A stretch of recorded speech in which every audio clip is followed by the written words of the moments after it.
Mr. Edie Amin, welcome to the Wild Moguls TV perspective. Good to be here, man. Thanks for having me. Appreciate it, man. So, where you from, man? I'm originally from New York, Brooklyn. Oh, Moved Brooklyn. around a little bit, yeah. I started in New York City. Okay, how did you get into music? Really, the correct way to say it is music got into me. My mother, she was probably the first person I ever hear play hip hop. She used to come home with these records from groups like Grandmaster Flash and the Furious Five and Sugar Hill Gang, and when she have her company over and they having a good time, these are some of the records that I'm hearing as a little kid, and it just lit a fire in me. Okay. So, did you play in the church or anything? Nah, I didn't play in the church or none of that. I strictly got my musical taste from the people I was around, and that was my family and all the classic music that they was playing from that era when I was born, from the late '70s and '80s. Okay. Oh, late 70s and 80s. All right. What was the first song you ever made? First song I ever made was a song called "Check It Out." Check It Out when I was about 13 years old. 13? And you made that in the studio too? Yeah, I made that in the studio, man. My uncle was real instrumental in starting my career. He seen something in me. I rapped for him. He thought I was dope. You know what I mean? He was a hustler, had some money in his pocket. Like you gotta record that in the studio. At that time, I didn't even know what a studio looked like. He was like, you gotta go to the studio to record that. And he literally networked, found the studio. I was living in St. Paul, Minnesota at the time. You know what I'm saying? And my uncle was up there, fresh from New York, doing this thing, and found me a studio to go in, and we did that song. Yeah. Damn. And then did you have to pay for the studio time? Yeah, he paid for it. I had no money at the time. I was 13. I was a little kid. He paid for everything. Okay. Yeah. So now when you was in Brooklyn, did you ever get into the streets, or do they have gang banging in East Coast? Not really gang banging. They had more like blocks and, certain buildings versus other buildings, things of that nature. Of course, it was always something surrounded, with the dope game and that friction. You know what I'm saying? When you got people trying to take over blocks and people robbing each other. And I was a little kid living in Coney Island, Brooklyn. When I seen my first murder, the streets was right outside my doorstep. As soon as I walked outside the building, the streets was right there. You know what I mean? And I was a very independent young dude. I would hop on a train at 10, 11 years old and go different places and be all over my neighborhood. I never really just stayed on one block. Okay. So I moved around a lot, and I saw a lot, learned a lot very early. All right. When did you meet Pop? Well, our families were very, very close due to the fact that my father and Tupac's aunt were good friends. They went to college together. So this is before all of us were born. You know what I mean? Pac may have been maybe 1, 2 years old, and I wasn't even born yet. And through that connection, our families became very connected. And so we all just grew up around each other, as family. Even though we weren't blood related, our family was as close as family can be. So when you did your first song at 13, did you share that with Pop? Nah, hell no. You know what I'm saying? He was rapping too at the time, but I was purely, focused on what I was doing. And at that time, he was living in Baltimore, and we weren't really in contact on a day-to-day basis to really talk about what each other was doing. But my best friend was his little cousin at the time, and he ended up becoming Castro of the Outlaws. And so he would always tell me, Pac rap too, Pac rap, Pac dope, you know what I mean? And I kind of had already knew that he was getting into rapping and acting because Pac had this You know, he had this light on him from a very early age, so it was well known throughout the family and amongst everybody that knew him that he was destined for greatness. And I was working on being destined for that same greatness as well. What did you firsthand witness as a child, like his greatness? We used to play as kids. We used to play in the streets of Harlem where he lived at. And one of the things we used to play was 18. 18 was this show that was real popular at that time. And, you know, we all would pick a character to be like. I was always Mr. T. But Pac always had the plan. You know, that's why he was Hannibal. He was always a leader and a thinker, you know, even as little kids.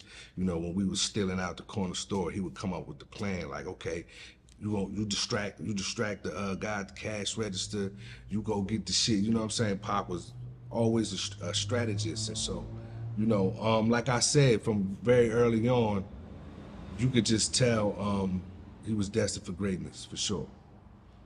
Wow. And what age was that when he was doing the whole? We was kids, man. I don't really remember the exact age, but I couldn't have been that much older than 8, 9 years old. So he like 3, 4 years older than me. He was probably like 12 or 13. Oh, wow. So he was always a leader. He was always. Yeah, very much so. And then how about Gaddafi? Was he always around too? Yeah, absolutely. Gaddafi was always around. His mother and Pac's mother were tight, and his father and Pac's stepfather was tight. So a lot of these connections go back before we was born. So yeah, Gaddafi was there. The whole Tupac and the Outlaws start with me, Tupac, Gaddafi, and Castro. You know what I mean? And we all grew up like brothers. So yeah, Gaddafi was there as well. Wow. Yeah. Wow. So now, Tupac hits it, he blows up, right? You guys are now outlaws. He has the thug life people. Were you still rolling with the thug life situation, or? We was always around, man. We was just very young. You know what I mean? A lot of we had to pay our dues, so to speak. And so yeah, we was always around, there was always a plan for us to be our own separate entity. But like I said, we was paying dues, and Pac was big on everybody putting in work and earning their spot, earning their position at the table. Okay. So what era or what time period do you say you was like really getting serious on your writing? When you was like, you know, Pac is out here popping, you can tell like did you know you is like you about to be next? Like, you know, did he like let you know like the Outlaws or something of this nature was? Yeah, well, what happened was I had sent them a demo. I had a demo that I put together with a partner of mine and a producer I knew in the neighborhood that I lived at. You know what I'm saying? And so me and my homeboy, we got together. We got a little bit of crack. To be honest with you, we got a little bit of crack. We sold some crack for like 2 weeks, made about $500 and went to the studio. And I did this demo, you know what I'm saying? Because Castro, his cousin, was like, yo, eating dope. You know what I'm saying? You need to hear him. You know what I'm saying? He was like, all right, well, have him put together a demo and send me some music. So I did like 5 songs. And I sent it to him.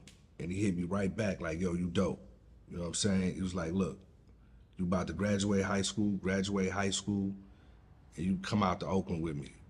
You, Castro, and Gaddafi, y'all gonna come out to Oakland with me, and we gonna do it. You know what I'm saying? I got y'all. Only request he had was like, yo, teach Castro and Gaddafi how to rap, because they weren't rappers. You know what I'm saying? I was a rapper, they weren't rappers. You know what I'm saying? They didn't even want to be rappers. You know what I mean? They just did it because that's what we was doing, and then they start seeing Pac blow up, and they was like, oh, okay, it's really a way to make money and really, you know what I'm saying, change our lives and this shit. So then they got interested in it. But me and Pac was the one with the hoop dreams, rap dreams, so to speak. Okay. Yeah. So now when you did this demo, what year was this? This was like 91, like 91. Oh, so this is like before I Get Around. Yeah, this is before all of that. I think he had just did the same song feature on the Digital Underground shit and was about to do Juice. Okay. Yeah. Were you at that, in that video? No. That was shot in Malibu, wasn't it? I don't know where that was shot at, but I was a kid. I was still in school. Okay. You know what I'm saying? Me and Castro Gaddafi, we was still in school. Okay. Pac wasn't but about 19 when he did that. Okay. And y'all was like 15 or something. Yeah, we was 15, 16, yeah. All right. So now, Pac, he's in jail. He gets out. He signs the death row. Where are you at? What's going on with Oh man, we right there. You know what I'm saying? We right there. We met him out here when he got out here and he got out of jail. We all flew out here, and it was on. Yeah. So when he was in jail, you was in New York? Nah, I was in Atlanta. We was all in Atlanta. He had a house in Atlanta, Okay. and so we was all at that house. All right. So now tell the people, Pac, Pac actually at the time when he was in jail, he was a very successful artist with his own label. So him technically going to death row was strictly about whatever his issue because he wasn't paying him, right? I mean, it was about a lot of different things, but mainly it was about getting out of jail. Yeah. You know what I mean? And that was, one of the most important things to him because in a cell, he couldn't make no money. You know what I mean? So he was like, I need to get up out of here so I can get back to work. Everything stopped when he went to jail. Movies, shows, everything stops, but the bills don't. So that was what that was about. What Suge said in the interview when he was in jail, Pac was at a moment where he wanted to quit. He was over rap. He was done with it. Did he ever express that to you? I mean, there was a couple times where he expressed, you know what I'm saying, going in a different direction. Yeah. But at the same time, he loved hip hop and he loved what he was doing, and that was absolutely a way for him to make money and support himself and his family. So, you could want to do something, but your options dictate you got to do this until you can do that. And I definitely see, had he had lived, he would have definitely retired and probably focused more on movies and acting, things of that nature. Okay. So now, who are all the original, not original, I should say, but who are the official members of Outlaws? Official members of the Outlaws are Tupac, myself, Gaddafi, Hussein Fatal, Napoleon, Castro, and Young Noble. And who came with the concept, the Outlaws? It was some shit we came up with when he was locked up in jail. We had the song Outlaw, which was the last song on Dramacidal. And something about that just resonated with us. Pac got the tat, you know what I mean? But we weren't the Outlaws yet. We was originally the Outlaw Immortals, and that was a concept Pac came up with as far as what we do now will live forever, so we'll be immortal. And so it started off as Outlaw Immortal, the Outlaw Immortals. And because it was a lot of us, Pac was, trying to figure out how to market us and present us to the world, because you had us, and then you had Big Psych, and you had Mo Preem, and so he was like, yo, we're gonna do a Wu-Tang style. Just gonna put everybody together in one group, and we're gonna be the Outlaw Immortals. You know what I mean? And from that, you had Fatal and Felony, which was Gaddafi and Hussein. You had their group. You had Dramacidal, which was me, Castro, and Napoleon. Then you had Big Psych, Mo Preem. Oh, wow. You know what I'm saying? 2 members from Thug Life. And that was how we came up with that. And then at some point, we just decided, to just make it simple and be the Outlaws with Tupac and the members of Fatal and Felony and Dramacidal, along with Young Noble. Okay. Mm-hmm. So now did you name yourself Idi Amin? Well, when we was coming up with aliases, it was kind of like we had the vision to either take a physical aspect or mentality of these dictators, but the whole purpose of it was we're gonna pick names of actual living human beings or human beings that were historical in history that are somewhat looked at as the villains in history because of how they got down, or enemies of America, because we felt like the young black male was considered an enemy in America. And so we started picking these different names. And Idi Amin fit me because my size, my complexion, you know what I'm saying? And so it was just an easy fix. Like Napoleon fit him, you know, he was short, aggressive, you know what I'm saying? Castro became Castro because of the beard, the goatee. Castro had a beard at a very young age. You know what I'm saying? Gaddafi because of the hair, he had curly hair. So we just kind of like certain names picked the individual. And then for other individuals, they had to pick their name. Pac had his name out the gate. He was like, yo, I'm Machiavelli. And we was like, yo, what is a Machiavelli? We didn't know what it was. And he started breaking down who Machiavelli was and historically what he meant, some of the things that he was famous for. And what was some of the things that he said about Machiavelli that attracted, like what was like some of the attributes of Machiavelli? Well, you know, he was a cold strategist. He wrote The Prince, which was a book that Tupac read when he was incarcerated. And so we all know certain brothers get incarcerated, they start reading, they start educating themselves. They got a lot of free time on their hands. And so that was one of the books that Pac read. And I think, you know, at that age and what he was going through, strategy and that kind of information was very valuable to him, and it influenced him in a lot of different ways. So now did he, you know, because a lot of people, I don't know, I looked it up online. They say, you know, Machiavelli faked his death, right? But then when you look it up online, it says that's a false story. Right. Did he ever mention anything about Machiavelli faking his death? Or Yeah, we spoke about that, you know what I'm saying? Because we all eventually read the book and started to, you know, do our research on the guy, and that was a myth that he faked his own death, you know what I mean, to escape his enemies and whatnot. But like you said, there was no actual proof of this. We're talking about this is hundreds of years ago, so it's very hard to prove that or disprove it. It's just a myth that just will live forever. Okay. Yeah. Kind of wanted to ask this question later, man, but did you ever, just thinking back in retrospect, was there ever a time when you was like, man, hold on, I think this dude might be alive, or, you know, did it ever come up to you, or did you ever think about it ever? I'll tell you, I wish it was true.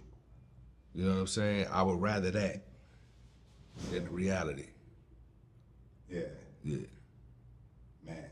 So recently, I just seen that you was subpoenaed to talk for this Keefe D case. How was that like? Well, I was subpoenaed to talk to the grand jury before the case got started. You know what I mean? And what does that mean? That means that they want you to come and give, because I was there, they want you to come and give whatever information you got to the grand jury so they could do what they do. Okay. And then subpoena, that means they had to like make you come, basically, right? Yeah, I mean, yeah, you either come or you're gonna have some issues. Oh yeah, that ain't the thing. So, all right, so now, how many singles, like videos actually, did Outlaws actually have when y'all came out? Well, I'm gonna be honest with you, I never really counted them shits, but we had quite a few. But when Pac was alive, was there like, it was what, Made It was two, Hit 'Em Up and Made Niggas, yeah. That's what we released when he was alive. When he was alive, yeah. And so now Hit 'Em Up. When y'all did it, y'all knew that thing was gonna blow up, huh? I mean, of course, we like, at that time, anything Pac put out was going nuclear. It wasn't like, you know, it was any guessing or any doubts about anything that he put out. So Hit 'Em Up, as crazy as it may sound, was just another one. But it was significant because it was our debut. it was how we got introduced to the world as the Outlaws. It was the first official release besides Made Niggas, who came out a couple of months before on the Super Cop soundtrack. You know, the Outlaws was our first official single. A lot of people is always credited as Tupac featuring the Outlaws, but that was actually the Outlaws' first single featuring Tupac. But of course, Tupac had the bigger name, so Death Row did it how they did it. But Hit 'Em Up is actually an Outlaw song. That's an Outlaw song. Okay. Yeah. Wow. I don't think anybody know that, man. Yeah, I mean, some, you know, the powers that be do. Yeah. You know what I mean? But they made that decision because of obvious reasons, and, you know, but Pac had a plan. You know what I'm saying? Pac definitely had a plan. And, you know, his plan was a genius one. Like, this is how I'm gonna introduce y'all to the world. You know what I mean? And Wow. on this record right here. So That was major. yeah, Now, I heard y'all did a few versions of it. Is that true? it was one other version. One other version? Yeah. And then, was it hard to pick, or was this like the one that we heard? Nah, the first version was more like a freestyle. It wasn't really structured like a song. It was just all us on there rapping and, you know what I'm saying, doing what we did on the same beat. But the version that you hear, and you know, I just was speaking about this on my podcast that I do, Talk My Truth on Idi Amin TV, that a lot of times the unreleased songs that the fans, everybody out there heard were songs in progress. You know what I'm saying? Sometimes we got it right the first time. Sometimes we be like, we're gonna put that up for later and come back to it. Hit 'Em Up happened to be one of those songs. It just so happens that because of Pac's whole fucking catalog got exposed to the world, y'all got to hear these works in progress. And so that's when people start forming an opinion like, oh, this version is better, or they should have left this alone, boom, boom, boom. But it was always a plan to everything we did. And so, yeah, we had that version to Hit 'Em Up, but y'all ain't hear it for a reason. Yeah. Y'all heard the version y'all heard for a reason. You know what I'm saying? Wow. Now, were y'all signed to Death Row? Were y'all Death Row? We eventually did sign to Death Row. Before his death or after his death? Nah, after his death, 1998. We got contracts to sign to Death Row when he was alive, but he was like, y'all not gonna sign that right now. Y'all gonna sign to Machiavelli Records, which is gonna be distributed by Death Row in the scope. Okay. And then was Pac really gonna do the Death Row East? Yeah. Yeah, yeah. So, and that was in line with Suge. I know Suge was going green light it. You know what I'm saying? But I think that was Suge, Pac, and Eric B from Eric B and Rakim. He played a part in that as well. Okay. Yeah. So now, for the people, was Suge? A lot of people make it seem like Tupac and Suge was like beefing right before. Were they a lot closer than people would like to think? I mean, Suge and Pac had a great business relationship, you know what I'm saying? But a lot of people don't realize you don't really know a person in 8 months. You know what I mean? Pac was getting to know Suge, Suge was getting to know Pac. You know what I'm saying? Had Pac lived, their relationship would have progressed in the way it was going to progress. At that time, yeah, they was like brothers. They had a great relationship, but it's easy to have a great relationship when y'all having great success. You know what I mean? Selling millions of records and, you know, everywhere you go, you the talk of the town. You know what I'm saying? It's all good. You know what I'm saying? But true friendships and relationships are tested when things get rough, and we all know that. So they didn't have a long enough relationship. In my opinion, you know what I'm saying? Like I said, there was, you know, definitely a growing brotherhood there, and they definitely, you know, had some great success and, you know, had chemistry when it come to making shit pop. You know what I mean? But like I said, that relationship was very new also. Now, from your perspective, you know, as a fan, when I was a young and watching Death Row, I was a big fan. You know, I just felt like all y'all was cool. What was like all y'all cool like all the other Death Row artists when y'all was in the studio? Absolutely, man. You know what I'm saying? Look, when we first got to Death Row, everybody there embraced us with open arms, man. You know what I'm saying? From the Dog Pound, Lady of Rage, all the other artists that, you know, like OFTB, that people didn't really know of yet or was getting to know of, they all embraced us with open arms, you know, and you know, made space for us to come on in and get out. And so, yeah, it was the first time that I can recall that Pac had like a real family situation and people surround, because up until that point, Pac really was moving damn near like an independent artist.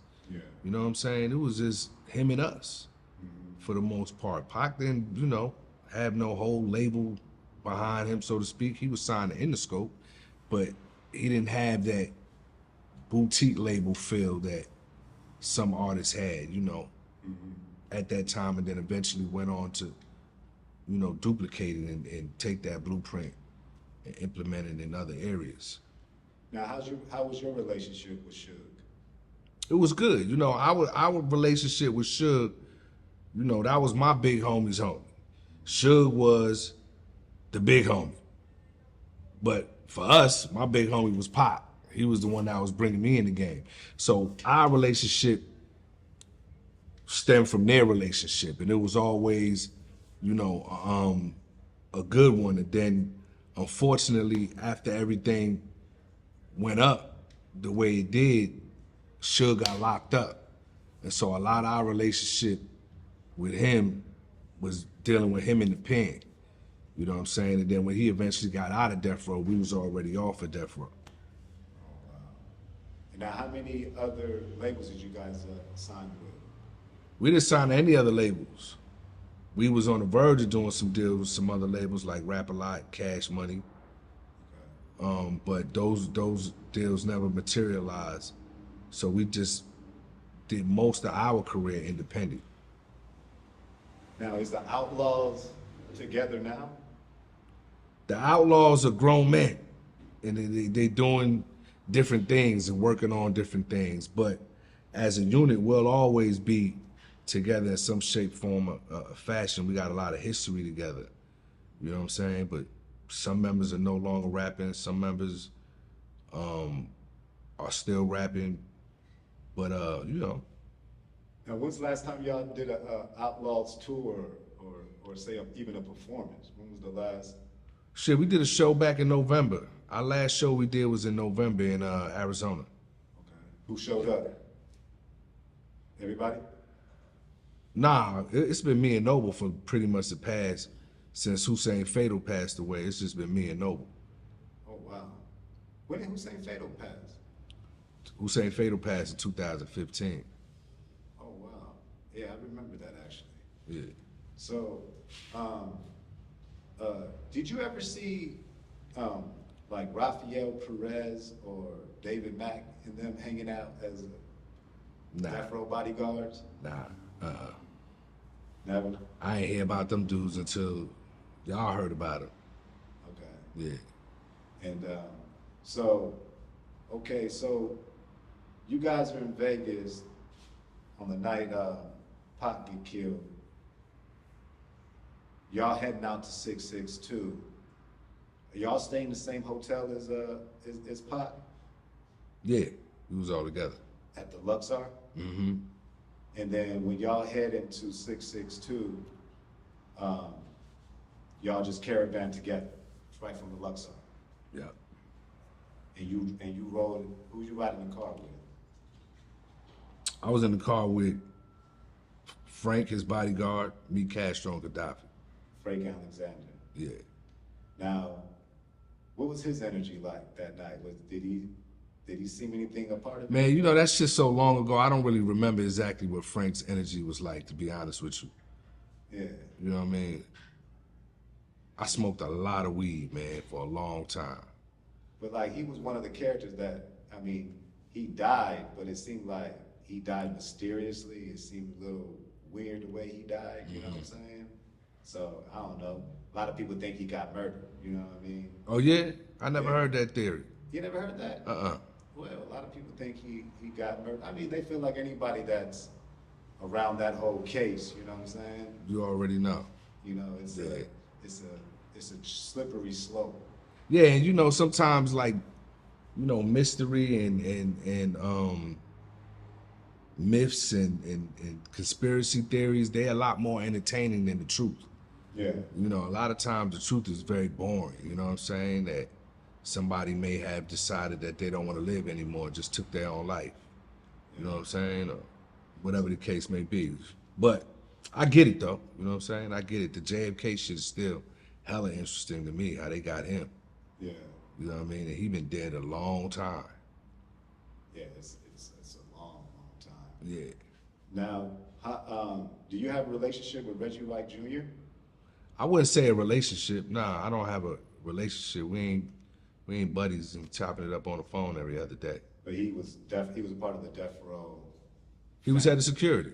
Yeah. So, I don't know. I was watching a channel called Discretion, the biggest Tupac YouTube channel, and I couldn't understand why, but the host of this channel is like, he goes off on you and he has some type of beef with Idi Amin and Reggie White. He feels like you sold him out. So who out, Reggie? Sold Tupac out. I Oh, guess. okay. Yeah. You know, do you ever like get crazy stuff? All the time, man. All the time. You know what I mean? But it comes with the territory. You know what I'm saying? Tupac did something for me that changed my life forever. So if all I gotta deal with is a couple of idiots that don't like me, that's easy. That's light work. Okay. Yeah. So now, if Tupac was alive right now, what would he think of the hip hop space and where it's at right now? You know what, man? One thing I don't do is speak for Tupac because he ain't here. You know, unfortunately, you know, we lost him in 1996, and there'll never be another one. And so I don't try to speak for him. I can give you my opinion, and that's what I'm gonna stand on. You know what I'm saying? I don't speak for Tupac. I know. Ghetto birds. Do you think Pac will be canceled today?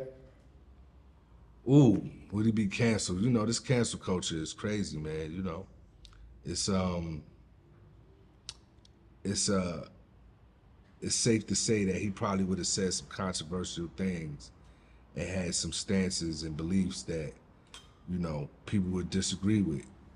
But having have said that, you and I could be canceled tomorrow. You know, it's very easy to cancel somebody nowadays, especially with social media. You get a bunch of people to agree on one subject and a bunch of sheep following the herd. I could be canceled tomorrow for my beliefs. So, what was the when you first came in the game? What was like your first like starstruck moment? Starstruck, man. I don't think I ever had a starstruck moment, but I remember one night Big Daddy Kane walked in the studio, and him and Pac did a song. And Big Daddy Kane was like my favorite rapper as a kid, and so I had felt like I was really a rapper at that point because I was in the same room with Big Daddy Kane. You know what I'm saying? Other rappers and shit. Like I said, up until that point, you know, Pac ain't really hang out with a lot of rappers. He had people that he was cool with, but he wasn't necessarily that guy that was always having rapper friends and homies. So we didn't really see a lot of artists until later in our career. But yeah, that night I'll never forget. Big Daddy Kane walked in the studio. You ever hang out with Madonna when he was messing with Madonna? I didn't hang out with her, but I was with him and he was with her. Hold on. Most fires is ever. Repeat that again. Yeah, I said what I said. There it is, you know what I'm saying?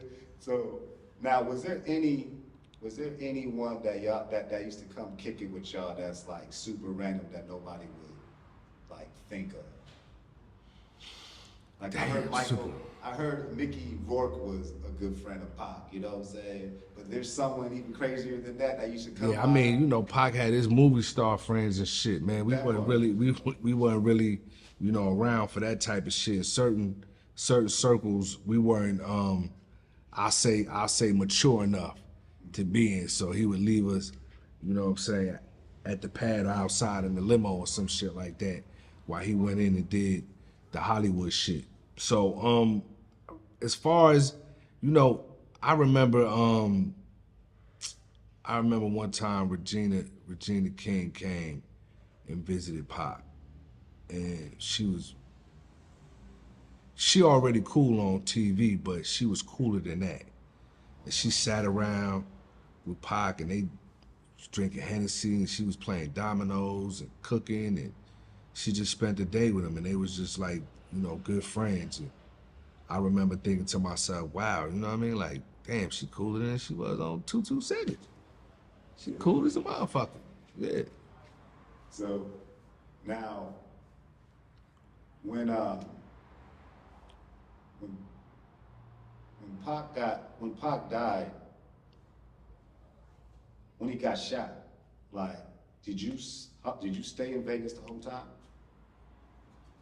Yeah. From the time of Yep. the shot to death? Mm-hmm. So y'all thought he was gonna pull through? Absolutely. That's what we wanted.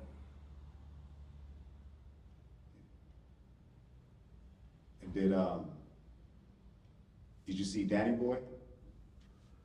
I can't really speak to details, man, because that was a really, you know, rough few days for us, man, and that should be like a blur. Like whoever was there was there.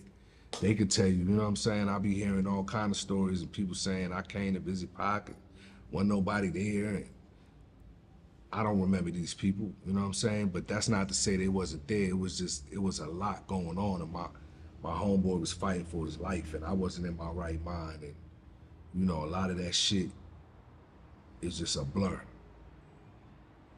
Now, Napoleon said in a couple interviews, it was eerie that it seemed like Pac knew he was gonna leave, and he was like, he gave his chain, he bought some like disposable cameras and was taking a bunch of pictures the last couple days. Do you remember those?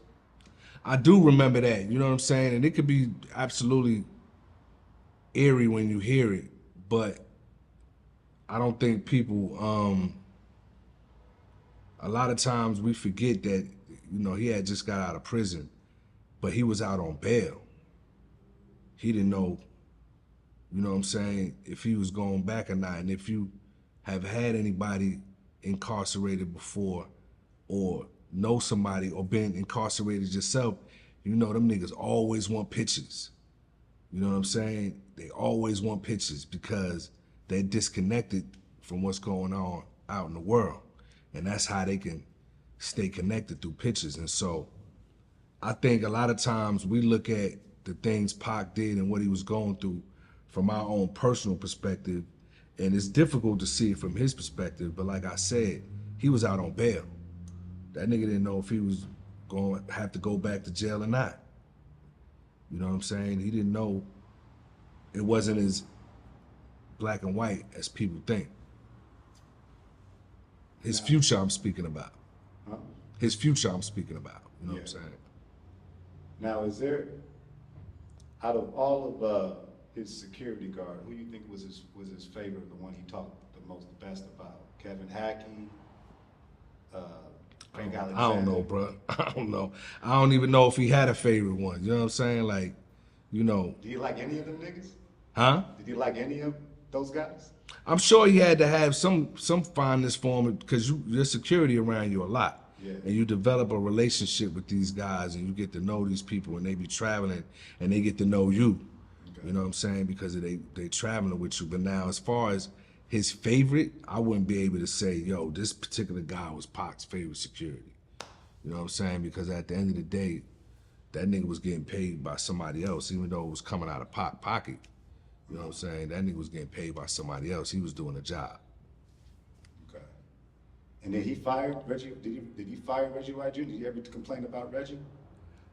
I never personally heard him say, I'm firing Reggie White. Okay. That's a lot of shit going on. You don't even. Yeah, I don't know if that conversation was ever had and I just wasn't there, you know what I mean? Like, we weren't joined at the hip. We spent a lot of time with each other, but then was times when Pac had to handle his business, we had to handle business, and who knows, you know what I'm saying? But I never personally heard him say that. Now, what cultural influences would you say were most effective on Pac's outlook on life in America in terms of liberation and freedom of the so-called African Americans or blacks? Do you think that there's a connection between the influences of the thug life movement and his death in relations to COINTELPRO? I think, you know, with him being who he was and his last name being what it was, he was absolutely, you know, being watched. And, you know, they was definitely keeping taps on the brother. Now, whether his death or whatever the case may be is, you know, intertwined with that, I don't, you know, I ain't no detective, and I ain't out here, you know what I'm saying, doing the detective work to figure that kind of shit out. Like I said, the truth is usually a straight line between A and B. You know what I mean? And because we enjoy conspiracy theories and things of that nature, we like to hear about what if this happened, and this could have been this and this could have been that. You know what I mean? And, you know, 9 times out of 10, that shit is way off. But it is entertaining. Yeah. Now, what's the most craziest conspiracy stuff that you've been attacked with on your DMs or on, you know what I'm saying? Oh shit. That we know where Pac is at. You know, we've been lying all these years. You know, and we won't tell the people the truth. But there's so many of them, you know what I'm saying? There's so many, and like I said earlier in the interview,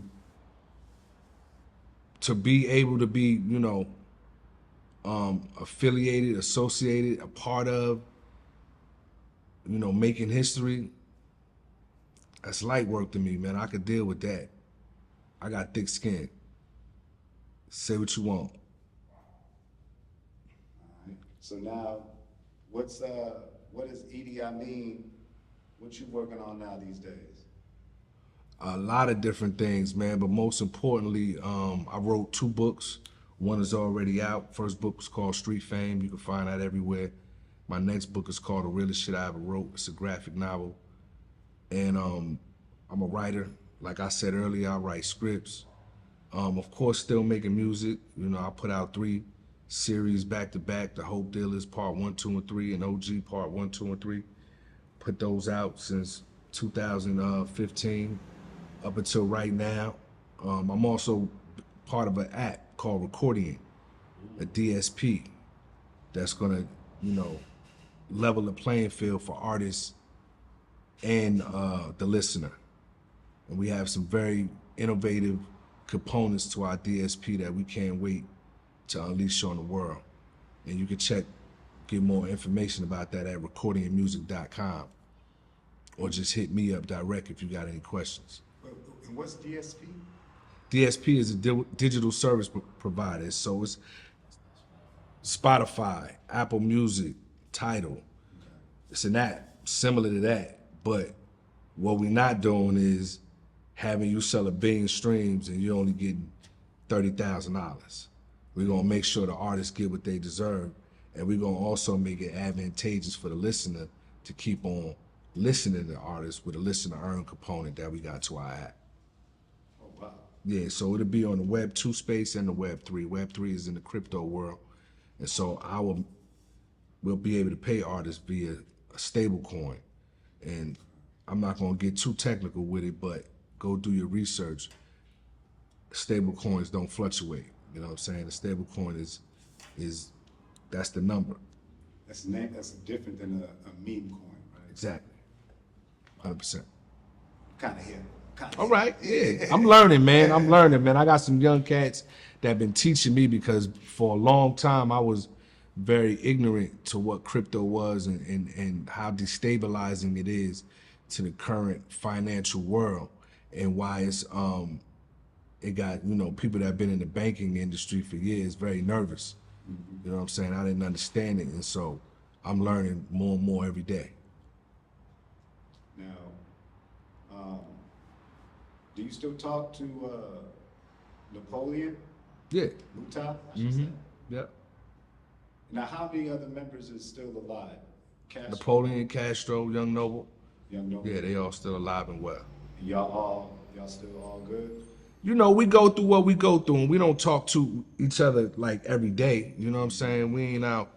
We all grown and living our lives, but there's a common brotherhood that's going to withstand the test of time.